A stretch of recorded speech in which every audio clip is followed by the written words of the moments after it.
पर सर मैंने सर उसके बाद दोबारा प्रयास नहीं किया। मैं आईपीएस में सर काफ़ी खुश हूँ और सर देश की सेवा सर आईपीएस पुलिस के रूप में ही करना चाहता हूँ। अभी तो किरण जी वहाँ एलजी नहीं है, वहाँ तो अब नए एलजी हैं। अच्छा अनुज, आपका बैकग्राउंड बायोटेक्नोलॉजी का है। पुलिसिंग में क्राइम इन्वेस्टिगेशन जैसे मामलों को लेकर भी मैं समझता हूं कि आपकी पढ़ाई काम आ सकती है। आपको क्या लगता है? जी सर, बिल्कुल आ सकती है सर। आजकल सर साइंटिफिक इन्वेस्टिगेशन बहुत ज़रूरी है सर किसी भी केस में कन्विक्शन लाने के लिए। और सर नई नई तकनीक जैसे कि चांस डीएनए और डीएनए टेक्नोलॉजी पे सर आजकल काफ़ी फोकस दिया जाता है। किसी भी केस में सर, रेप केस होता है, मर्डर केस होता है, तो सर इनमें डीएनए की काफ़ी महत्वता है। और डीएनए फिंगरप्रिंटिंग आजकल काफ़ी सर बहुत उसका बहुत महत्वपूर्ण है सर। इस कोरोना काल में वैक्सीन की इतनी चर्चा हो रही है, तो आपका ये बैकग्राउंड होने के कारण उसमें भी रुचि लेकर के पढ़ाई वढ़ाई करते हो कि छोड़ दिया? सर अभी तो सर ध्यान ट्रेनिंग पे है सर। अच्छा अच्छा, इसके अलावा आपकी क्या हॉबी है? सर इसके अलावा सर मुझे खेलना बहुत पसंद है सर। म्यूजिक में इंटरेस्टेड हूँ सर। म्यूजिक? जी सर। तो कहाँ बायोटेक्नोलॉजी, कहाँ म्यूजिक और कहाँ ये पुलिसिंग?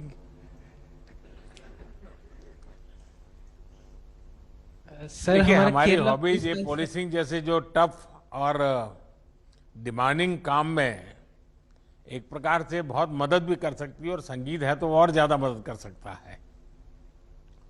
जी सर। देखिए अनुज, मैं आपको आपके आने वाले जीवन और कैरियर के लिए बधाई देता हूं। आप हरियाणा के रहने वाले हैं और आप केरल कैडर में काम करेंगे। आपने आईआईटी से शिक्षा की और सिविल सर्विस में ह्यूमैनिटीज को चुना। आप ऐसी सेवा में हैं जो कठोर मानी जाती है, और आपको संगीत से भी प्रेम है। पहली नजर में ये विरोधाभास लग सकते हैं, लेकिन ये आपकी बहुत बड़ी ताकत भी बन सकते हैं। अपनी इस ताकत को आप पुलिस सेवा में बेहतर लीडरशिप देने के लिए काम में लाएंगे, यही मेरी शुभकामना है। धन्यवाद सर। जय हिंद सर। जय हिंद। धन्यवाद श्रीमान। अब मैं अनुरोध करूंगी अपने साथी प्रशिक्षु अधिकारी श्री रोहन जगदीश से कि वो अपना परिचय दें और अपना आपके साथ वार्तालाप शुरू करें। जय हिंद श्रीमान, मेरा नाम रोहन जगदीश है। मैं भारतीय पुलिस सेवा 2019 बैच का प्रशिक्षु अधिकारी हूँ। मुझे कर्नाटक कैडर आवंटित हुआ है। मैं बैंगलोर का मूल निवासी हूँ और मैं बैंगलोर विश्वविद्यालय का यूनिवर्सिटी लॉ कॉलेज से लॉ डिग्री का स्नातक हूँ। मेरा पहला प्रथम पसंद भारतीय पुलिस सेवा था। इसके मुख्य कारण मेरा पिताजी थे। उन्होंने कर्नाटक राज्य के पुलिस में 37 साल का सेवा किया है। ये मेरे बहुत गर्व के बात है। तो मैंने भी उनके तरह भारतीय पुलिस सेवा में मेरा सेवा करने के लिए मैं इस सेवा का चुना हूँ। जय हिंद श्रीमान। रोहन जी, आप बंगलुरु के हैं, हिंदी भी काफ़ी सीख ली हैं और एक लॉ ग्रेजुएट भी हैं। आपने पॉलिटिक्स और इंटरनेशनल रिलेशंस को भी अध्ययन किया है। इस ज्ञान का आप आज की पुलिस व्यवस्था में क्या रोल देखते हैं? श्रीमान, मैं जब ट्रेनिंग में ज्वाइन किया था उस टाइम पे ही मैं हिंदी सीखा है, तो मैं इसके लिए बहुत ट्रेनिंग के लिए आभारी हूँ। और मैं पॉलिटिकल साइंस और इंटरनेशनल सीखते वक्त मैं दुनिया अभी बहुत छोटे लग रहा है ग्लोबलाइजेशन के द्वारा, तो इसलिए हम हर तरह पुलिस एजेंसीज और दूसरे राज्यों के साथ भी इंटरपोल के द्वारा काम करने का मौका मिलेगा। तो हमारा क्राइम डिटेक्शन और इन्वेस्टिगेशन अभी साइबर क्राइम्स के द्वारा क्राइम्स सिर्फ इंडिया को ही लोकलाइज नहीं है बट इंटरनेशनल भी है। तो इस नॉलेज से रिलेशंस रखना और अन्य क्राइम्स को सॉल्व करना, international cross border terrorism, Naxalism और ड्रग्स का मामले में सॉल्व करना उपयोग होता है श्रीमान। हम अक्सर पुलिस एकेडमी में मुश्किल फिजिकल ट्रेनिंग के बारे में सुना करते हैं। आपको जो ट्रेनिंग मिली, आपको क्या लगता है? क्योंकि आपने अपने पिताजी को देखा है, जिंदगी पूरी आपकी ये पुलिस बेड़े के बीच में ही बीती है, लेकिन आप स्वयं खुद इस ट्रेनिंग में आए, तो आपको क्या फील हो रहा है? मन में एक संतोष हो रहा है? आपके पिताजी ने जो आपसे अपेक्षाएं की होगी, उसको पूरा करने के लिए क्षमताएं आपकी दिखती होगी, और आप पिताजी कंपैरिजन करते होंगे कि उनके ज़माने में ट्रेनिंग कैसी होती थी, आपके ज़माने में कैसी होती है, तो आपके दोनों के बीच में थोड़ी भिड़ंत भी होती होगी।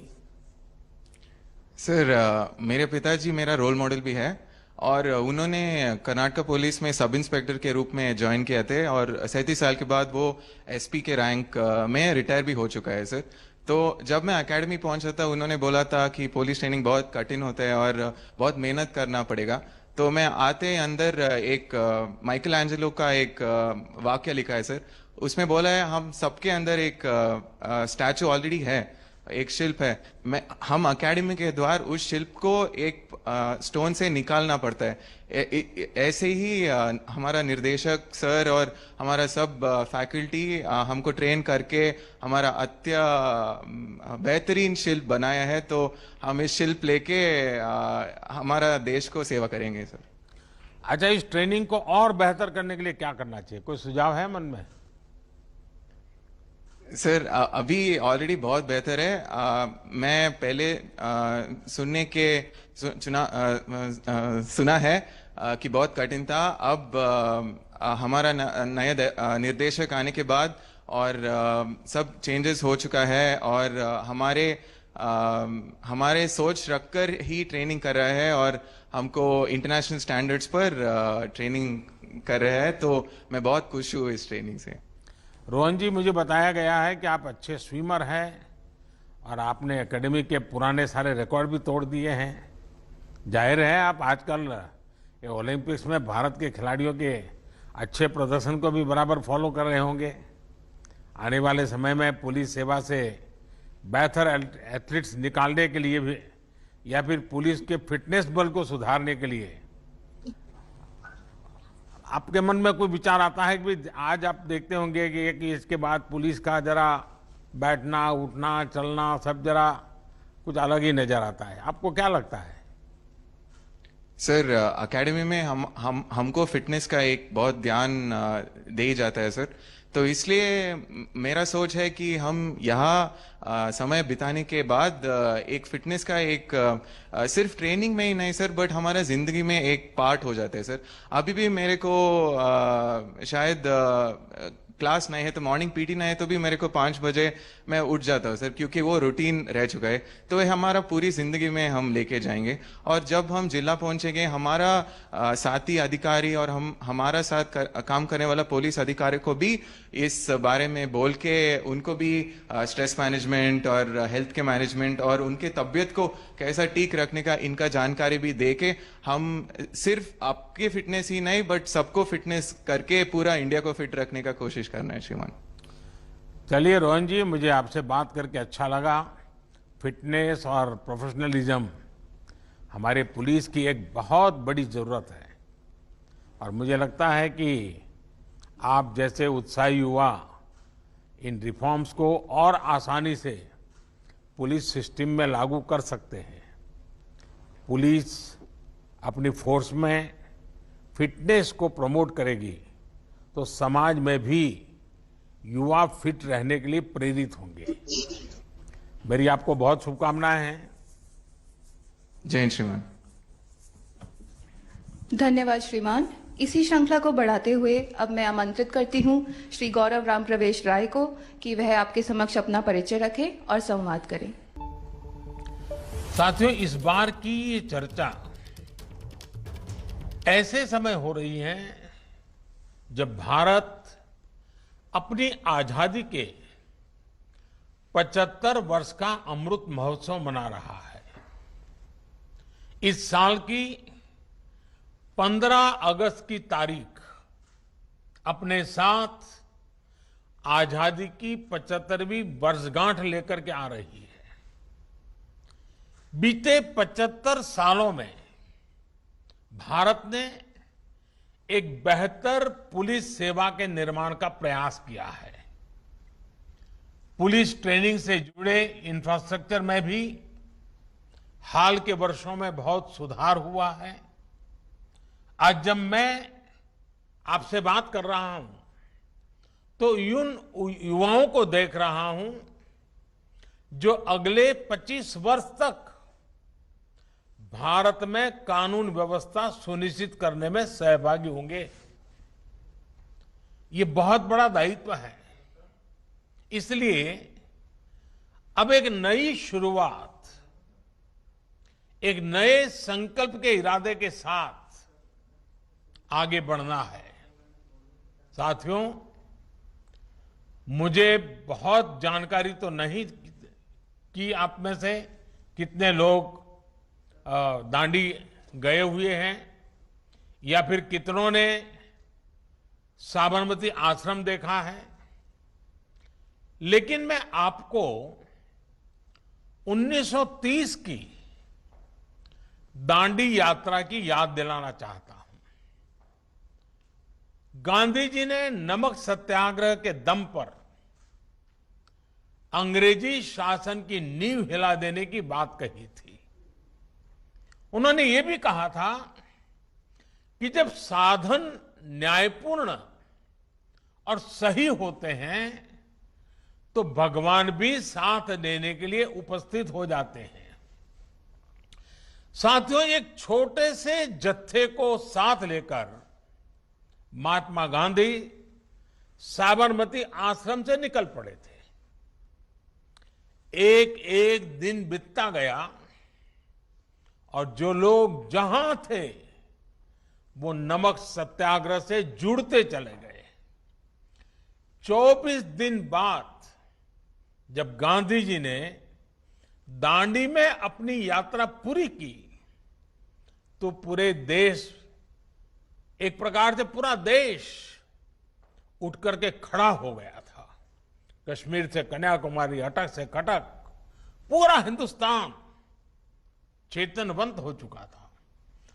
उस मनोभाव को याद करना, उस इच्छा शक्ति को याद करिए। इसी ललक ने, इसी एकजुटता ने भारत की आजादी की लड़ाई को सामूहिकता की शक्ति से भर दिया था। परिवर्तन का वही भाव, संकल्प में वही इच्छा शक्ति आज देश आप जैसे युवाओं से मांग रहा है। 1930 से 1947 के बीच देश में जो ज्वार उठा, जिस तरह देश का युवा आगे बढ़कर आए, एक लक्ष्य के लिए एकजुट होकर पूरी युवा पीढ़ी जुट गई। आज यही मनोभाव आपके भीतर भी अपेक्षित है। हम सबको इस भाव में जीना होगा, इस संकल्प के साथ जुड़ना होगा। उस समय देश के लोग, खास करके देश के युवा, स्वराज्य के लिए लड़े थे। आज आपको सुराज्य के लिए जी जान से जुटना है। उस समय लोग देश की आजादी के लिए मरने मिटने को तैयार थे। आज आपको देश के लिए जीने का भाव लेकर आगे चलना है। 25 साल बाद जब भारत आजादी के 100 वर्ष पूरे होंगे, तब हमारी पुलिस सेवा कैसी होगी, कितनी सशक्त होगी, वो आपके आज के कार्यों पर भी निर्भर करेगी। आपको वो बुनियाद बनानी है जिस पर 2047 के भव्य अनुशासित भारत की इमारत का निर्माण होगा। समय ने इस संकल्प की सिद्धि के लिए आप जैसे युवाओं को चुना है और मैं इसे आप सभी का बहुत बड़ा सौभाग्य मानता हूं। आप एक ऐसे समय पर करियर शुरू कर रहे हैं जब भारत हर क्षेत्र, हर स्तर पर ट्रांसफॉर्मेशन के दौर से गुजर रहा है। आपके कैरियर के आने वाले 25 साल भारत के विकास के भी सबसे अहम 25 साल होने वाले हैं। इसलिए आपकी तैयारी, आपकी मनोदशा इसी बड़े लक्ष्य के अनुकूल होनी चाहिए। आने वाले 25 साल आप देश के अलग अलग हिस्सों में अलग अलग पदों पर काम करेंगे, अलग अलग रोल निभाएंगे। आप सभी पर एक आधुनिक, प्रभावी और संवेदनशील पुलिस सेवा के निर्माण की एक बहुत बड़ी जिम्मेदारी है और इसलिए आपका हमेशा ये याद रखना है कि आप 25 साल के एक विशेष मिशन पर हैं और भारत ने इसके लिए खास तौर पर आपको चुना है। साथियों, दुनिया भर के अनुभव बताते हैं कि जब कोई राष्ट्र विकास के पथ पर आगे बढ़ता है